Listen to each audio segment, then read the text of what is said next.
Srila Gaurakrishna. And after that, we will do the Srimad Bhagavatam. So let's do Mangalacharan and then we'll start. I share my screen first.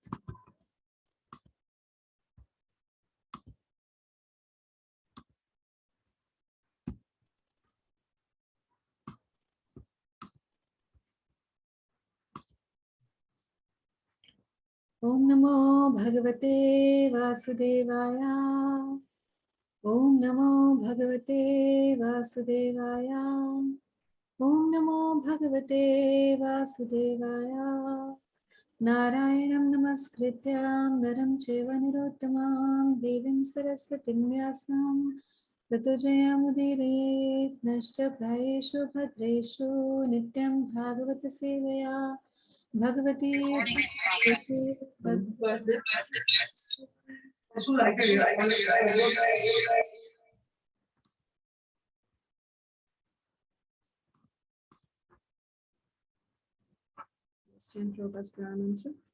Namo Vishnu Padaya Krishna Prasthaya Bhutale Srimate Bhakti Vedanta Swamiriti Namine Namaste Saraswate Devi Gauravani Pracharini Nirvishesha Shunyavadi Pashyate Shatarini Jai Shri Krishna Chaitanya Prabhu Nityananda Shri Advaita Gadadhara Shiva Sadi Gaura Bhakta Vrinda।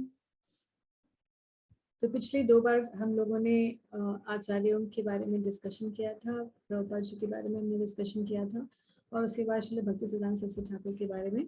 तो आज हम लोग श्रील भक्ति सिद्धांत सरस्वती ठाकुर के जो गुरु महाराज हैं श्री गौर किशोर दास बाबा जी महाराज, इनके बारे में हम लोग आज सुनेंगे।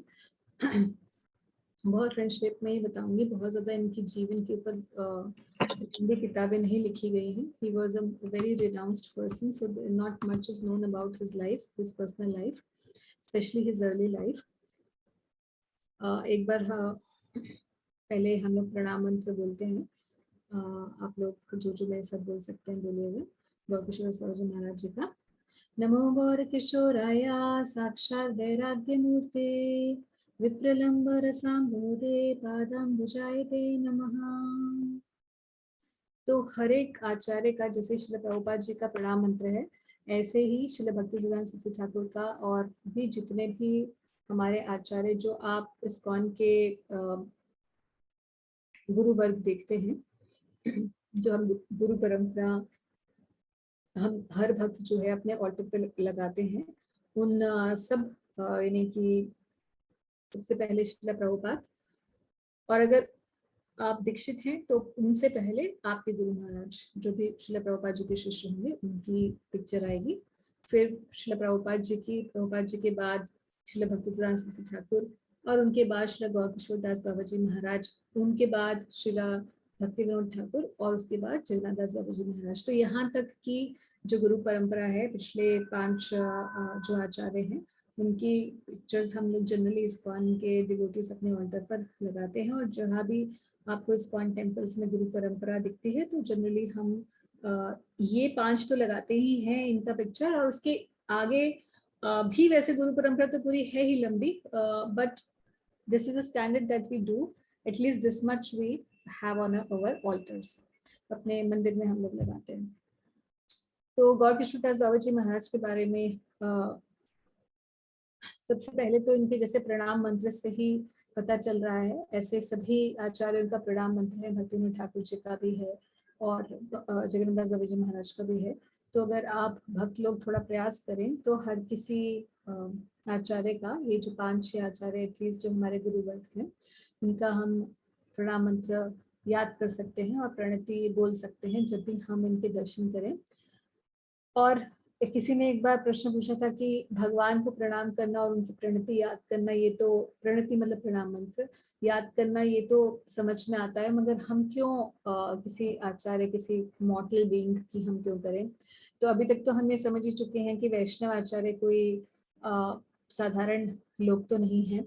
और दूसरी बात यह है कि प्रणाम मंत्र में कृपा भी छिपी रहती है। जब हम प्रणाम करते हैं तो उनके गुणों का व्याख्यान करते हैं और भगवान उससे प्रसन्न होकर हम पर कृपा करते हैं। जब हम उनके महान भक्तों का के प्रति आदर और समर्पण की भावना रखते हैं। तो जैसे इनके प्रणाम मंत्र से ही पता चल रहा है कि हे गौर किशोर दास बाबा जी महाराज, जो आप साक्षात वैराग्य की मूर्ति हैं, तो मैं आपको नमन करता हूँ। और आपका भाव कैसा है? विप्रलंब रसाम्बोधे, कैसा रस है? विप्रलंब, विप्रलंब का मतलब है जिसमें कोई भक्त भगवान से बहुत ज्यादा उनकी कमी महसूस करता है और उनसे दूरी महसूस करता है, तो उसको विप्रलंब कहते हैं, जिसको फीलिंग ऑफ सेपरेशन इंग्लिश में कहते हैं। या फिर हमारे टेक्निकल जो गौड़ीय वैष्णव सिद्धांत है उसमें विप्रलंब रस कहा जाता है, mood off separation from Krishna, कि आप भगवान मुझे कब मिलेंगे, ऐसा विप्रलंब जब रहता है, बहुत अत्यधिक हो जाता है, तो बड़ी विलाप की स्थिति में भक्त हमेशा रहता है और हमेशा सोचता रहता है कि कब भगवान मुझे आपके दर्शन होंगे। हालांकि वो भगवान के बहुत निकट होता है, फिर भी ये विप्रलंब रस का आस्वादन करता है। तो दो प्रकार के रस का आस्वादन भक्त लोग करते हैं भगवान से। एक होता है विप्रलंब रस और एक होता है संभोग रस। संभोग रस मतलब भगवान से मिले हैं, जैसे भगवान के ग्वाल बाल सखा है, श्रीदाम सखा है, सुबल सखा है, वो भगवान के साथ रोज गोचारण में जाते हैं, गोचारण लीला में जाते हैं, तो हमेशा भगवान के साथ ही होते हैं, साथ में लंच कर रहे हैं कृष्ण के साथ और उनके साथ अलग अलग प्रकार के गेम्स खेल रहे हैं। So they are always together with Krishna. So this feeling of togetherness with Krishna is called sambhog रस।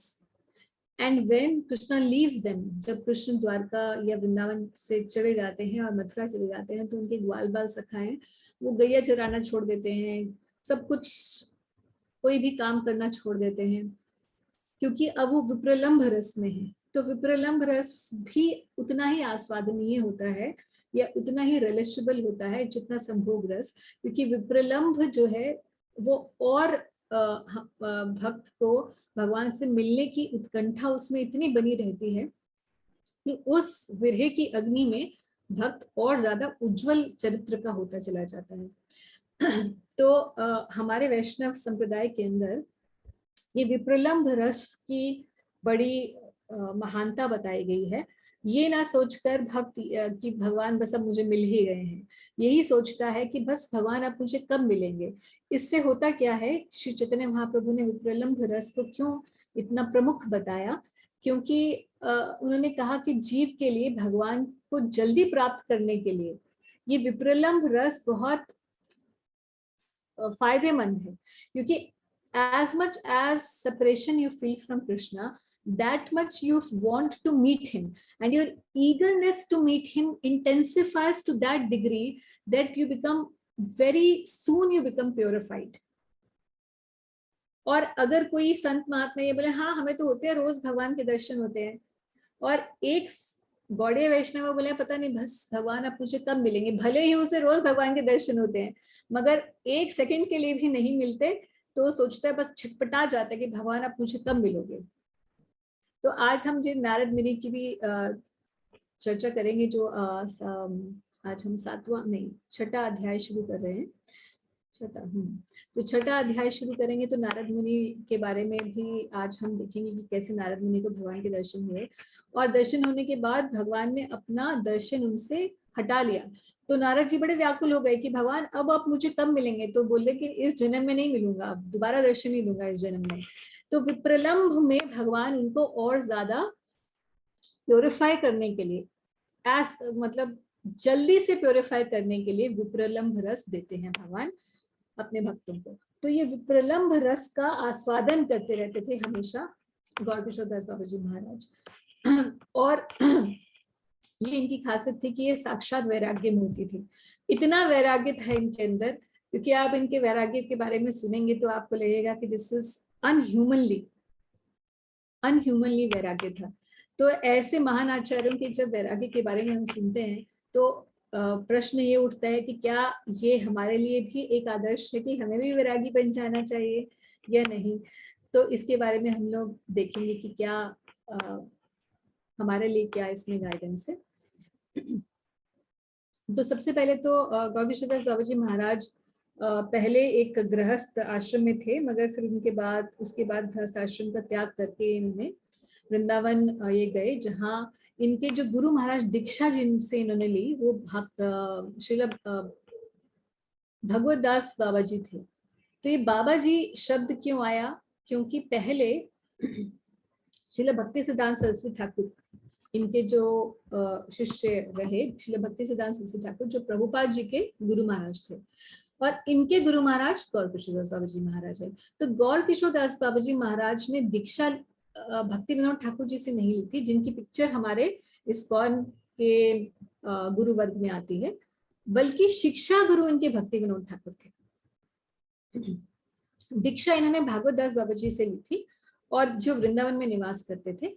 और so he was basically the grand disciple of Jagannath Das Baba ji Maharaj, but he was a shiksha disciple of Bhakti Vinod Thakur, who was the father of Bhakti Siddhanta Saraswati Thakur. So पहले ये वृंदावन में रहे, और वृंदावन में रहते रहते इन्होंने कई जगह पर भजन किया, और उसके बाद इन्होंने सोचा कि मुझे नवद्वीप जाना चाहिए, क्योंकि जैसा प्रेम मुझे चाहिए वो गौर सुंदर की नगरी में ही मुझे मिलने वाला है। तो ये मायापुर नवद्वीप गए और नवद्वीप में रहने लगे।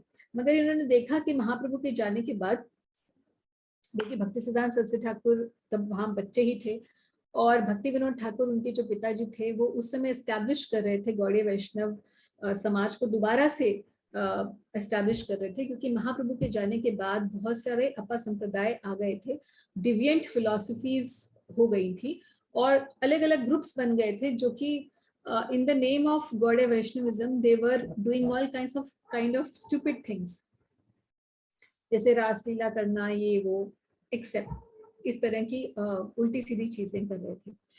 तो भक्ति विनोद ठाकुर ने संगठित किया दोबारा से वैष्णव संप्रदाय को, और जब वो इस समय ऐसा कर रहे थे तभी गौर किशोरदास बाबा जी महाराज भी उन्हें मिले। तो गौर किशोरदास बाबा जी महाराज जो है, इनके पास कुछ भी कोई पोजेशन नहीं थी। His only possession was that कंठी जो पहनी हुई, और हाथ में जप माला, और एक कपड़ा जो ये नीचे पहनते थे। तो और वो कपड़े के लिए कैसे किसी से मांगते नहीं थे, कभी कुछ किसी से ग्रहण नहीं करते थे, केवल अपने जीवन यापन के लिए रोज मुट्ठी भर राइस ना चावल, he used to beg from 1 or 2 persons, he would cook that, or otherwise he would simply just wet it in Ganga's water, और उसी के ऊपर नमक लगा के रोज खा लेते थे बस। और इनकी कोई पोजेशन इनके पास नहीं थी। एक टूटी हुई नाव के नीचे ये रहते थे, टूटी हुई नाव थी, उसको ही छत बना लिया और उसी के नीचे रहते थे। और कभी कभी तो गौर किशोर बाबा जी महाराज कुछ भी नहीं खाते थे, और केवल गंगा जी का पानी पीते थे, और या जब वृंदावन में थे तो जमुना जी की रज ही खा लेते थे। रज समझते हैं आप? मिट्टी। तो ऐसा इनका भगवान के प्रति समर्पण के लिए वैराग्य का उन्होंने बहुत ऊंचा प्रदर्शन किया, और ताकि अभक्त लोग, क्योंकि इतने महान थे, सब लोग जानते थे कि बड़ा संत महात्मा है, कोई बहुत वैरागी पर्सन है, तो सब लोग आशीर्वाद लेने के लिए इनके आजू बाजू घूमते रहते थे। तो गौर किशोर बाबा जी महाराज ऐसा काम करते थे कि कोई मेरे पास ना आए, कोई ऐसे विषयी व्यक्ति मेरे आसपास ना फटके। उसके लिए क्या करते थे कि ये टॉयलेट में बैठ के भजन करते थे। तो जो पब्लिक टॉयलेट्स होती हैं वहां चले जाते थे, क्योंकि वहां पर कोई नहीं आता, और आता भी है तो तुरंत वहां से भाग जाता है अपने आप ही, because it is very smelly. मगर Gaur Kishore Baba ji Maharaj used to stay in that place so that nobody will disturb his भजन।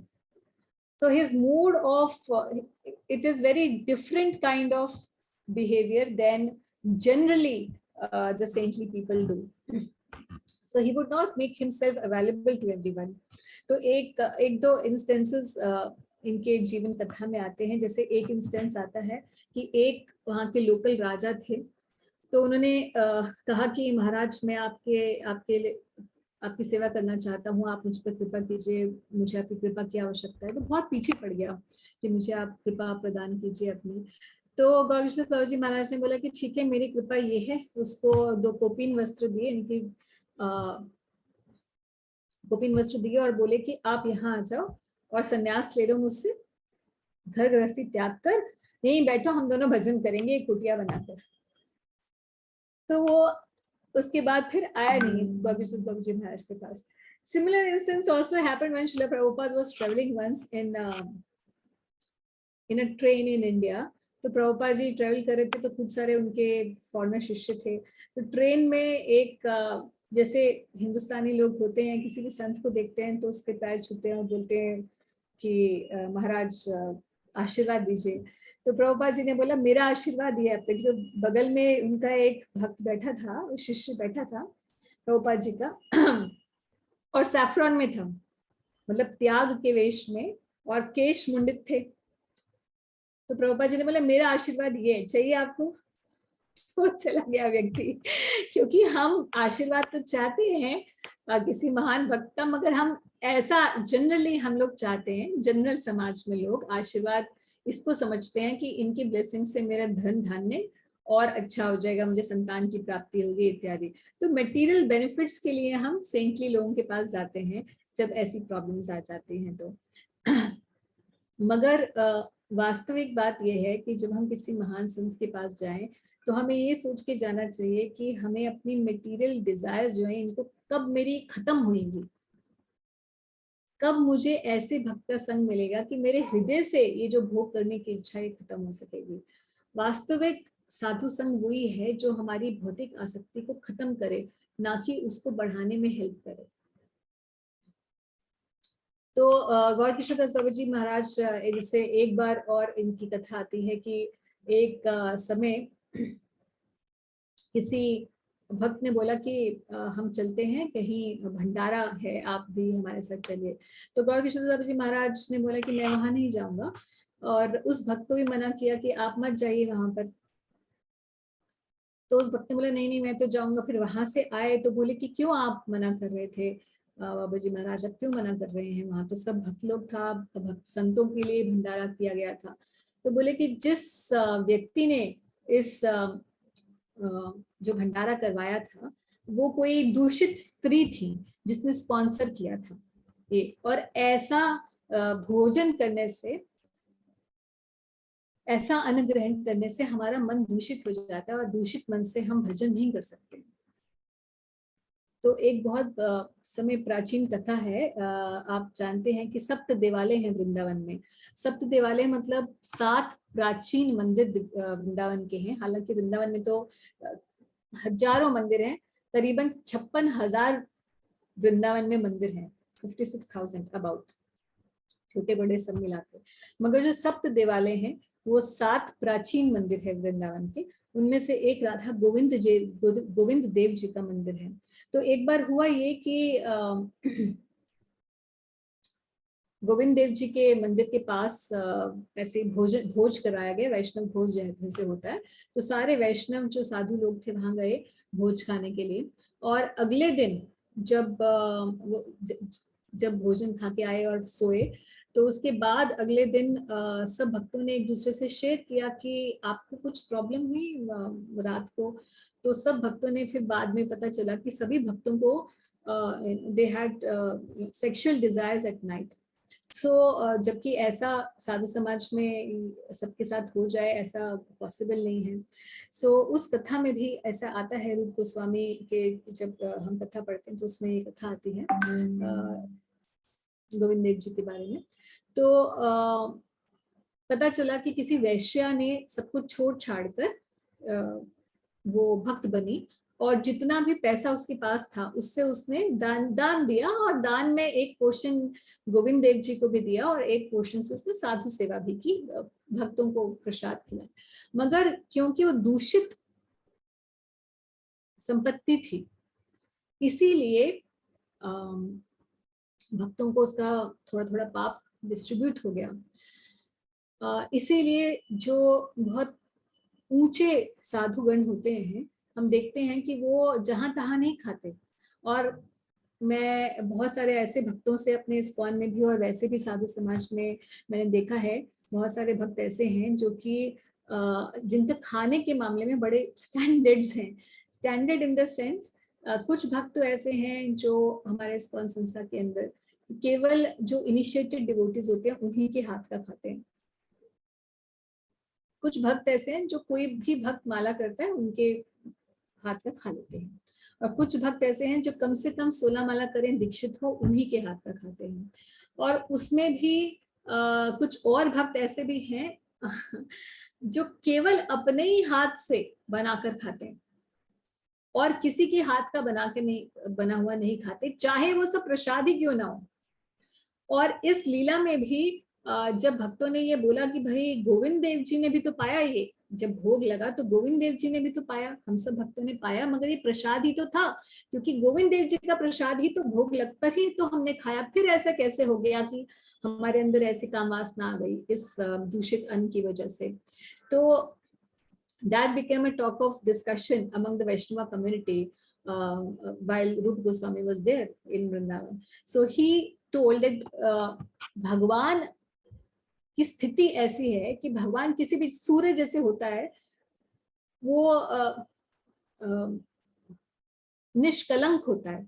तो सूर्य जो है उसकी किरणें कहीं भी पड़े, किसी अच्छी चीज पे पड़े चाहे बुरी चीज पे पड़े, सूर्य को कोई प्रभाव नहीं होता।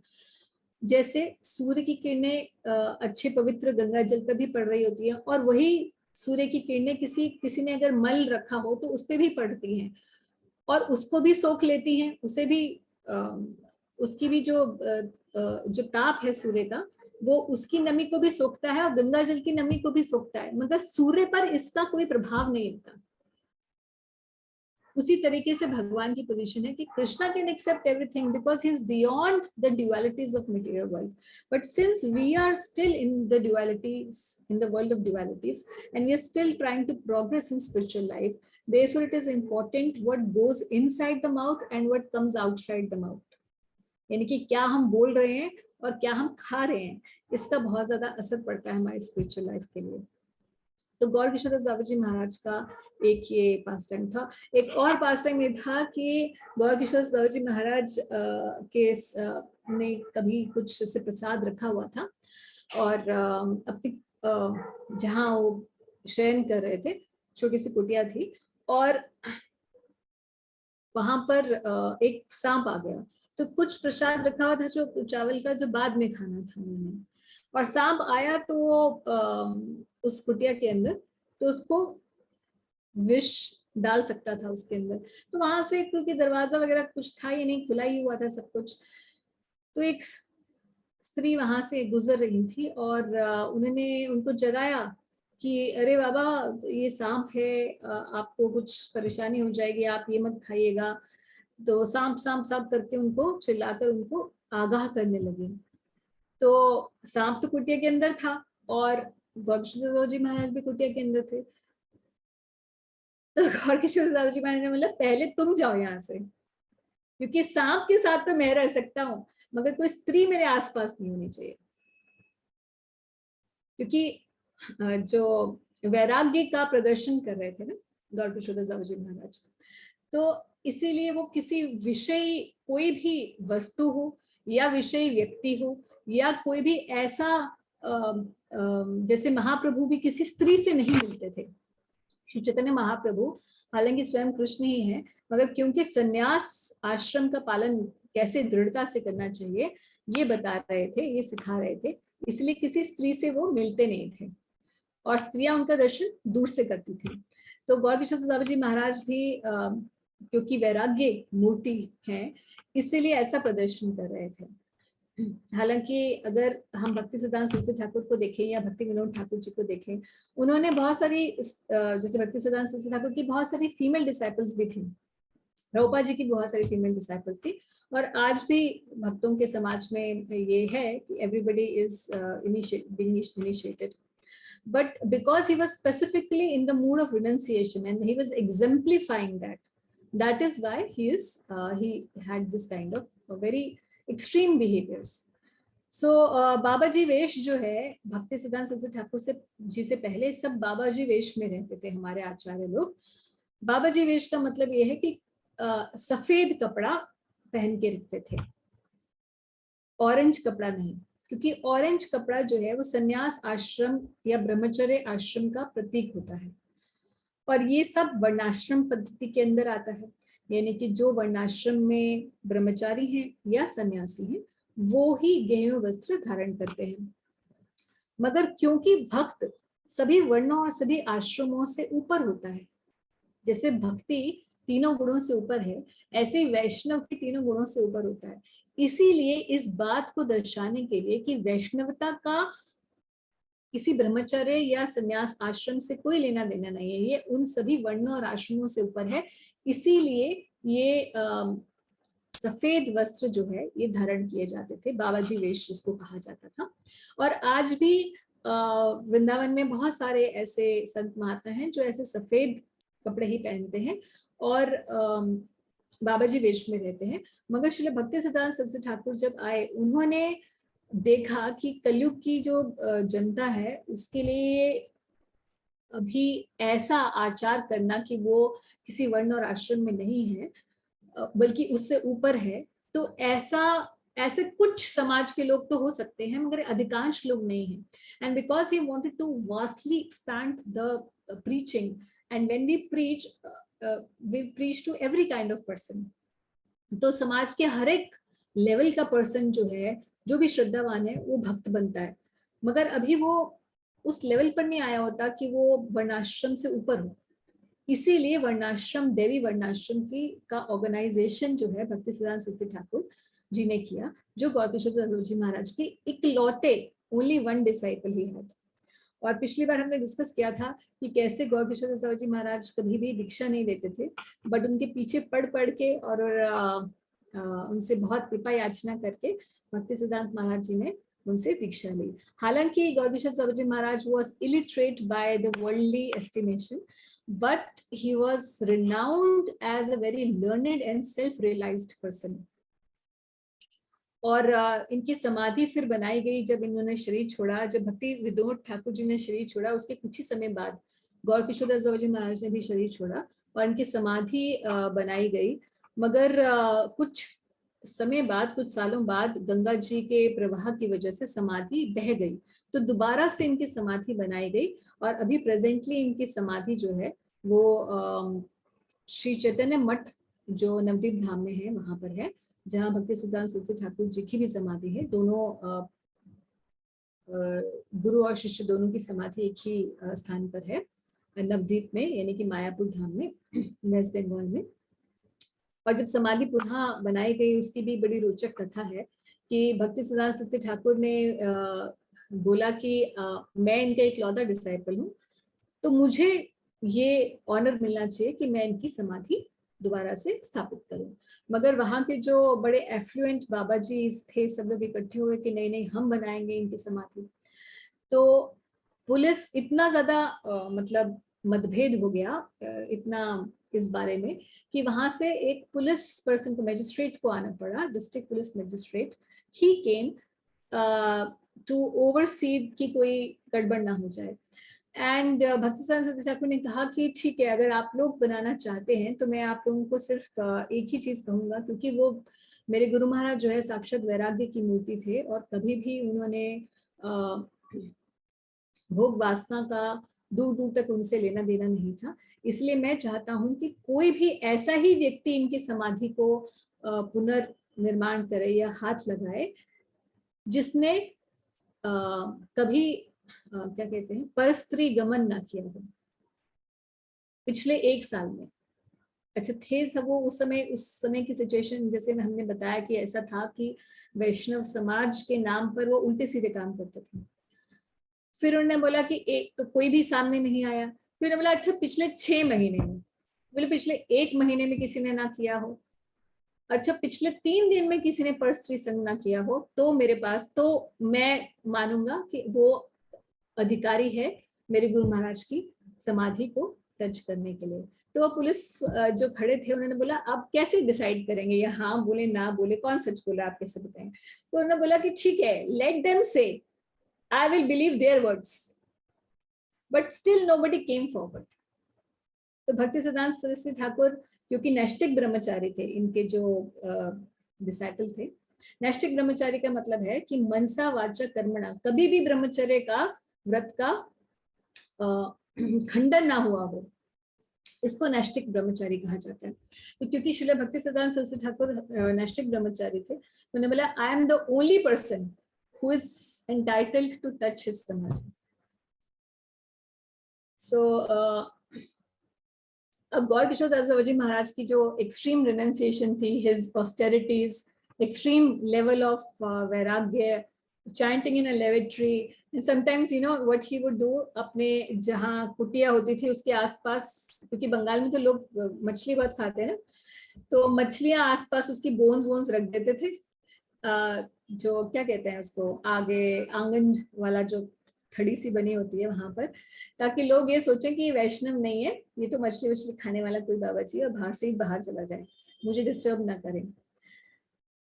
तो ऐसे एक्सट्रीम जो रिनंसिएशन की एक्टिविटीज हैं, and somewhat they it looks like absurd also to people like us, क्योंकि हम तो भक्तों का तो ऐसा नहीं होता, we don't go to unclean places, we are not supposed to chant, in fact even take our bead bag in a washroom। तो ये अगर आप कहीं ट्रेवल कर रहे हो तो आप अपना वॉशरूम में बीड बैग नहीं लेके जा सकते, आपको बाहर कहीं रखना होगा या किसी को थोड़ी देर के लिए देना होगा, क्योंकि it is considered an offence.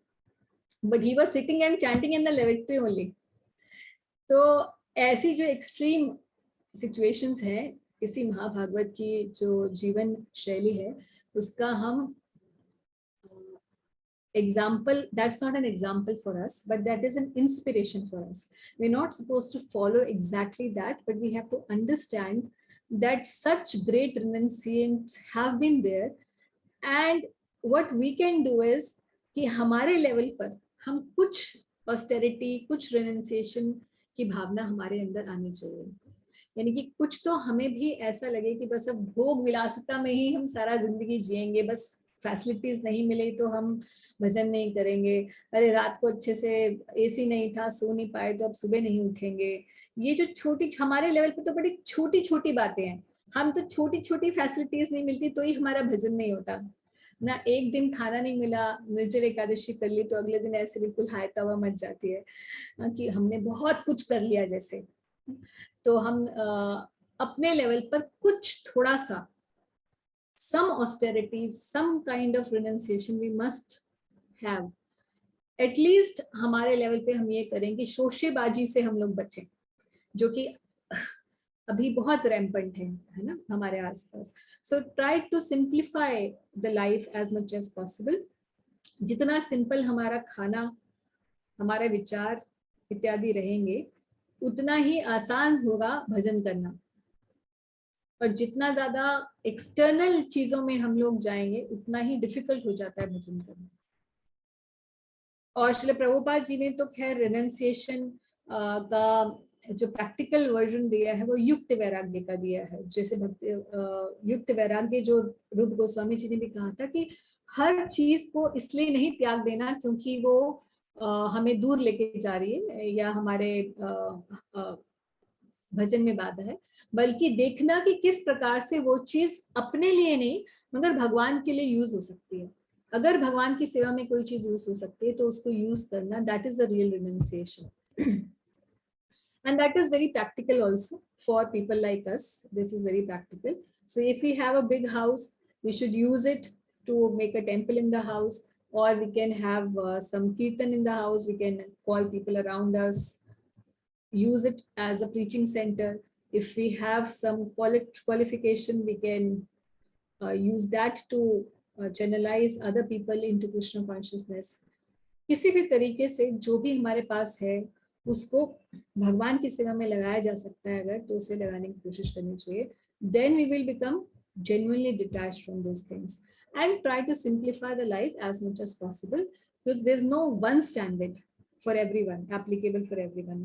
हर किसी के लिए अलग अलग होगा। कई बार जब हम बोलते हैं कि हमें लाइफ को सिंपल करना चाहिए तो कई बार लोग सोचते हैं अच्छा इसका मतलब क्या, मेरे पास 5 कपड़े, अभी मेरे पास 50 हैं तो let me have only 5। It's not the minimalistic, what do you call, आजकल ये बड़ा सब चला हुआ है ना मिनिमलिस्टिक लाइफस्टाइल, तो लोग बोलते हैं कि मिनिमलिस्टिक, तो मगर मिनिमलिस्टिक का आप कोई वीडियो देखेंगे मिनिमलिस्टिक घर में, तो घर तो पूरा भरा हुआ है उसका एकदम चकाचक।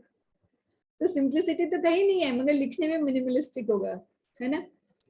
तो ऐसा नहीं, simplicity and minimalism is a different thing. We become simple because we want to live a simple, we don't want complications in our life. We want to save time for Krishna's service. We have so many things, everything is just crowded in the house, and there's so many things to take care. Then it becomes difficult to save time for Krishna and Krishna consciousness. So that is the reason why we try to simplify our life. We simplify our food, we simplify our thought process. We do not complicate our lives in such a way that we have no time for Krishna consciousness. So that is the inspiration that we can draw. This is certain things that we can apply in our life from the life of Gaur Kishore Das Babaji Maharaj. ठीक है, तो अभी हम लोग Shrimad Bhagavatam discuss करते हैं.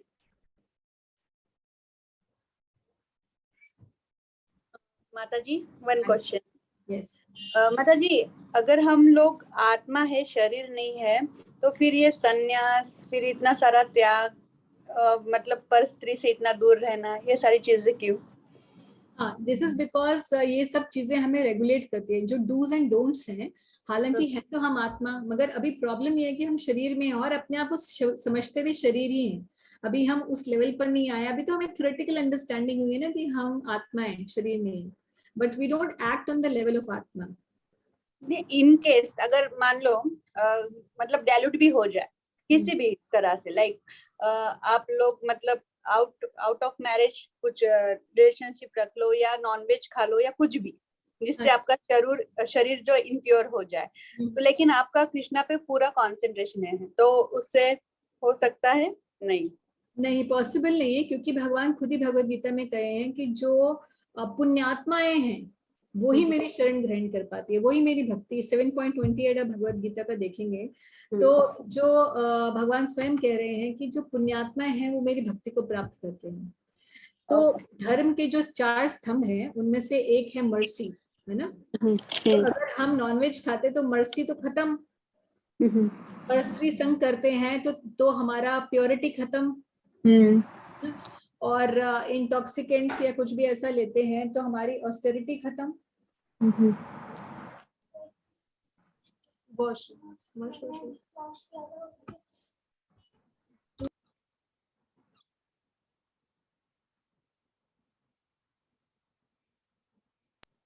Sorry, no problem. just distracted me. और क्या बचा? हाँ, अगर जुआ इत्यादि खेलेंगे तो सत्यता खत्म. तो ये जो 4 धर्म के प्रिंसिपल हैं, ये इनका भक्ति से कुछ नहीं लेना देना, मगर ये हमें इंसान बनाते हैं, मानव. यानी कि नहीं तो हम क्या है, 2 पैर पे शास्त्र कहता है कि जो ये चीज भी फॉलो नहीं कर सकता, आहार निद्रा भय मैथुनम च सामान्यम एतम पशुभि नरानम धर्मो ही एताम अधिको विशेषो धर्मेण ही ना पशु भी समान. जो धर्म से विहीन है वो पशु के समान है वो व्यक्ति. तो अगर हम मानव तो बने, यानी कि धर्म के आचरण पे तो आए. अगर हम बेसिक धर्म के स्तंभों को ही खत्म कर देंगे अपनी लाइफ से, और हम ये सोचेंगे कि नहीं क्योंकि हम आत्मा है और आत्मा तो कभी किसी चीज से कलुषित नहीं होती क्योंकि वो भगवान का अंश है. बात तो सही है, इसमें कोई दो राय नहीं है, मगर क्योंकि हम देहबद्ध हैं और हम अभी आत्मा के लेवल पर आए नहीं है अभी, तो हम अगर हमने धर्म के लोअर प्रिंसिपल्स को भी नहीं फॉलो किया, ये जो कि हमें एटलीस्ट ह्यूमन बीइंग बनाते हैं, तो भूल जाइए कि आगे प्रगति भक्ति के तरफ हो सकेगी. ऐसे तो जानवर के अंदर भी आत्मा है, जो कि या पेड़ों के अंदर भी आत्मा है, मगर कोई भी रियलाइज नहीं कर पा रहा. ह्यूमन फॉर्म ऑफ लाइफ का प्रोरोगेटिव ये है, उसका बेस्ट ब्लेसिंग ये है कि हमको ये अपॉर्चुनिटी है कि हम धर्म का पालन करके और अपने आप को प्योरीफाई करके through the process of Krishna consciousness, भक्ति का आचरण या किसी भी योग पद्धति से आगे बढ़कर हम अपने आप को इस लेवल पर लेकर आ सकते हैं कि भगवान को हम समझ सके, और ये रियलाइज, भगवान को तो छोड़िए, पहले ये रियलाइज, इस रियलाइजेशन पे पहुंचे कि मैं आत्मा हूँ. Not theoretical understanding but realization. नहीं, ये बाबा जी है ना, लाइक ये टॉयलेट के यहाँ पे भी लाइक नाम जप कर रहे हैं तो वहाँ पे स्मेल आती है, गंदगी है, तो वो डाइल्यूट नहीं हो रहा है वहाँ पे, वो फुल्ली कॉन्सेंट्रेशन. उत्तम अधिकारी. When we will become that, जब हम बिल्कुल एक्सट्रीमली प्योर हो जाएंगे, जब हम एक्चुअली सेल्फ रियलाइज हो जाएंगे, तब हमारे लिए ये कोई चीज ड्युअलिटी से ऊपर हो चुके होंगे हम कि क्या गंदा है क्या साफ है। नहीं, मगर वही मैं बोल रही हूँ, फिर ये एप्लीकेशन उत्तम अधिकारी वो वहां पे क्यों नहीं अप्लाई होता है? हाँ, तो क्योंकि वो ऑलरेडी ड्युअलिटीज से ऊपर जा चुका है, इसीलिए वो इस मटेरियल वर्ल्ड में है ही नहीं। Although he is here but his consciousness is only fixed on the supreme, he is not living, only his body is living here. Yeah, that is what I'm asking. Then why the impact of the such a woman or something like that if he is a Uttamadhikari? Yes, so that's why he said that I don't, because he has to also show vairagya, because other different acharyas, they exemplify different qualities. Even Mahaprabhu did that, although Krishna has married 16,108 women. Yeah. And the same Krishna comes and he wants to show what is the best example for sannyasi, then he behaves that way. So in different incarnation, Krishna shows different things. Similarly, Krishna's devotees also have been interested with a particular reason to come and show to the world that this is the extreme level of renunciation. But like for example, Prabhupada is there. Yeah. इसी से related था आपने जो story सुनाया। एक second पहले इनका question पूरा हो जाए पूनम का। हाँ जी, ठीक है पूनम? तो हाँ ठीक है। different people have come for different purpose, so it's not that he's averse to women, but he's averse to Maya. Okay. He is not averse to a woman, because that much every acharya knows that the thing is that they don't discriminate between man and woman, because they are so great that it doesn't impact them. But he has to show to others that sometimes when somebody is a renunciate, वैरागी बाबा बन जाए, ठीक है, तो उनको स्त्रियों से दूर रहना चाहिए, क्योंकि नहीं तो उनका वैराग्य खत्म हो सकता है, ये डेंजर हमेशा बना रहता है। ओके, इसीलिए ही showed this example. Okay, no problem, just मैं कंफ्यूज थे थोड़ा, लेकिन but he used to go to see another thing I'll tell you, he would constantly go to Bhakti Vinod Thakur's house. Bhakti Vinod Thakur had one wife and 10 children. Yeah, and he was a शिक्षा गुरु, गौर किशोर दास बाबा जी महाराज के शिक्षा गुरु थे भक्ति विनोद ठाकुर। अब ये बड़े त्यागी और वो गृहस्थ, एग्जैक्टली, 10 बच्चों वाले, और उनकी स्त्री भी तो होंगी ना जो इनको प्रसाद देती होंगी। Exactly. So the point is कि as if he was averse to women, then he would not go there as well. So this lady who had come, so he wanted, in this pastime, he wanted to show the example of how a renunciate should always at every cost try to avoid the company of a woman who may come just to help him but may have ulterior motive. Exactly. Now I can understand the micro difference is there, but now ma'am, similar thing I have in my mind कि जो lady I with बहुत अच्छी intention से आई, why don't you take as a humanitarian consent? He was so great that he could understand the intention with which she may have come. यहाँ पे gender के ऊपर आपको intention don't get into this feministic thing, yaar. The point is, men are equally Maya for women and women are Maya for men. It's as simple as that. You are in a woman's body, then you'll be attracted to men. And if you are in a man's body, you will be attracted to women. So it is not that women are Maya. Men are also Maya. Yeah. So if but somebody comes to me with a good intention, so मैं शायद उसका humanitarian perspective ज़्यादा consider करूँगी. Because we are not on that level ना that we can judge who is coming with what intention. वो तो हमें बाद में पता चलता है जब हम ठोकर खा चुके होते हैं. Isn't it? ठोकर खाने के वाला मुद्दा नहीं है ये, अगर सामने वाला कोई हेल्प कर रहा है तो मैं शायद हेल्प की नजर से। So he must have understood that this person has not come with the correct intention. Might be. I don't feel like this is so. Because when we talk about great acharyas, we don't question their character, because we know that they are not ordinary people like us. Their vision is so great that they can understand past, present, future, and they can understand what is in somebody's heart. That quality is not in us, normal people. ना जैसे मैं सोचूं कि अच्छा शिविका क्या कर रही थी कल, अरे मुझे तो नहीं पता, कल क्या करेगी मुझे नहीं पता, मगर हो सकता है कि कोई ऐसा व्यक्ति हो जो त्रिकालदर्शी हो, जिसको पता है कि पहले कल क्या कर रही थी शिविका और कल क्या करेगी, है ना। ऐसे बहुत सारे एग्जाम्पल है। आज भी हम देखते हैं कि लोग ऐसे संत महात्माओं के पास जाते हैं अपना हाथ दिखाने या अपना ऐसा कुछ करने के लिए कि जी आगे आने वाले मेरे अवरोध खत्म हो जाए या मेरा भविष्य बता दो, एक्सेट्रा एक्सेट्रा, है ना। ऐसा even normal sometime people have not that great, they are not great devotees but they have some powers, they are able to foresee, what to speak of great devotees then, है ना। I agree. So like Prabhupada's case, agar, and if that was the teaching of the parampara, it would have flowed in the parampara. But we see that there's no discrimination in, between man and woman in our society. I agree, like brahmacharya is a very toughest thing to people to do, and people are really doing this very well, those who into it. But when it's come to meet a woman with the good intentions, तो वहां पर आपके साथ में ये ब्रह्मचर्य का एक स्ट्रिक्ट एटीट्यूड नहीं होना चाहिए, सामने वाला का थोड़ा सा। हाँ, तो दैट एक्चुअली जैसे प्रभुपाद जी के ये ना टाइम प्लेस भी है, we are talking like 200-300 years back when the situation of society was very different from what it is now.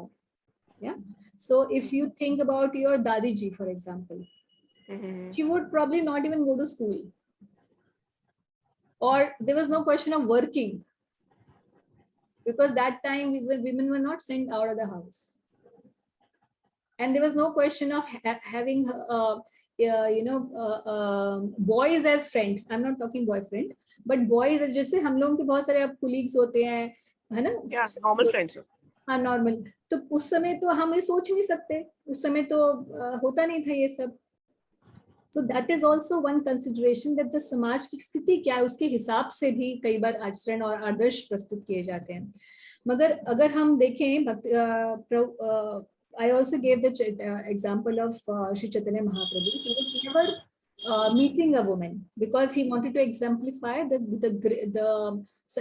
strict sannyas ashram कैसा होना चाहिए। हम उसी परंपरा में आ रहे हैं, भक्ति सुधांशु सरस्वती ठाकुर, भक्तिविनोद ठाकुर उसी परंपरा में, मगर यहाँ देख रहे हैं हम कि हम वो दीक्षा भी दे रहे हैं स्त्रियों को। एंड मैंने आपको शायद एक लास्ट टाइम बताया था प्रभुपाद जी का, प्रभुपाद जी की एक शिष्या अभी भी हैं, वो उनका नाम है Malati Mata ji. So she was a foreigner lady. Prabhupada ji जब आए वेस्ट से अपने कुछ डिसाइपल्स को लेके मायापुर में, तो मायापुर उस समय एस्टैब्लिश नहीं हुआ था और टेम्पल नहीं था, there was no place to stay, but there was a land, so they just built a small hut for Prabhupada, and in that hut they made one partition. There was one side for visitors to sit, and then there was a small parde ki side where there was a small kitchen they have made to cook for Srila Prabhupada.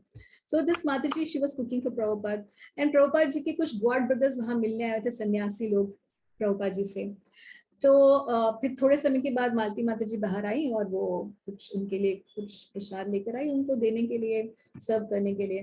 तो प्रभुपाद के जो God brothers थे वो तो थोड़े another thing is that we are talking about about what 1970s, which is again about 50 years, right, 50 years before. तो प्रभुपाद जी के God brothers बड़े शॉक्ड हो गए कि इनके कमरे में कोई इनकी स्त्री disciple, like women disciple is serving him, ideally there should be some brahmachari cooking for him. तो प्रभुपाद जी ने देखते ही वो तो पड़ गए कि क्या वो सोच रहे हैं दूसरे लोग। प्रभुपाद जी ने बोला she is my daughter, my disciple Malati, she can cut her throat for me and I can also cut my throat for her. I love her so much. So if although they had the same mood flowing from Sri Chaitanya Mahaprabhu, yes, and we also see nowadays also it is there. So according to time, place, circumstances, and according to the you can say the agenda with which or the mission with which a particular incarnation or a particular devotee incarnates and serves the Lord, they want to exemplify a particular thing. जैसे महाप्रभु के बहुत सारे भक्तों को महाप्रभु ने आदेश दिया कि आप, Raghunath Das Goswami for example, he was another acharya, he was a son of a king, but and he was married, but he wanted to just renounce everything and he wanted to just do bhajan. तो महाप्रभु ने उनको आदेश दिया कि आप वैराग्य की extremity दिखाइए अपने कैरेक्टर से. उनको ये आदेश दिया. दूसरे किसी भक्त को बोला कि आप गृहस्थ आश्रम में ही रहिए और ये दिखाइए कि गृहस्थ को कैसा बढ़िया अच्छा गृहस्थ होना चाहिए. तो अलग अलग भक्तों को अलग अलग संदेश प्रस्तुत करने के लिए आज्ञा दी गई, depending on what was the need of the hour. Okay. Just last questions again, so कि जैसे आपको सिंप्लीफिकेशन ऑफ अ लाइफ का कॉन्सेप्ट आपने बताया, मिनिमलिस्टिक तो पॉसिबल नहीं है, because I don't believe this a philosophy of being living in a minimalistic. जितना आपका अधिकार है आपको उतना मिलना चाहिए, दैट्स गॉड डिसाइडेड कि आपको कितना अधिकार है. एंड जो ये बात सिंप्लीफाई करने की आती है, I personally believe in my self कि लाइक मेरे सेंसेस तो बहुत चीजों पर डाइवर्ट हो जाते हैं, excessive shopping, excessive fooding and all. How can I can turn it to simplify my life? So that's why I said that the point of simplicity would be different for everyone, which may be simple life for me, for you may not be simple life for me, and what is simple life for me may not be maybe very grand life for someone else. Okay? तो जिस भी status पे हम हैं, हमें पता है कि हमारा कहाँ कहाँ ध्यान डाइवर्ट होता है. अब हमें वहां से कैसे कटौती करनी, it's a individual perspective, but we should try to avoid needless things in our life. Then we spend time looking for them, purchasing them, earning money for them, which may not even be required, those things. So that is a very individual thing that you have to do in your own personal life. See what is creating that consumeristic mentality in you, whether it is actually a need or a desire. Yeah, true. So then if it is a desire, then you it's not that all desires हम एक ही बार में खत्म कर सकते हैं, वो possible नहीं होता, but slowly we can adopt this mood that do I really need this. So if we start questioning, giving a time. हाँ, अपने आप को क्वेश्चन कर सकते हैं धीरे धीरे. then when we even intelligently and analytically analyze our own behavior, we can check. Sure, thanks. This was great.